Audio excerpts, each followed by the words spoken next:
রাত তখন প্রায় 3টা। হঠাৎ করেই রুমের ভিতরে এক দমকা হাওয়া এসে ঢুকলো।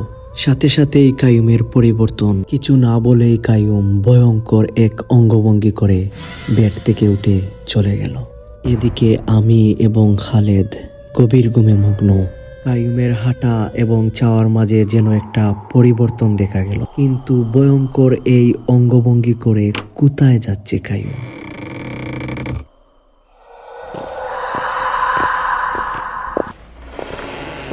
গাইজ, যখন আমার ঘুম ভাঙলো তখন দেখলাম কাইয়ুম আমার পাশে নেই।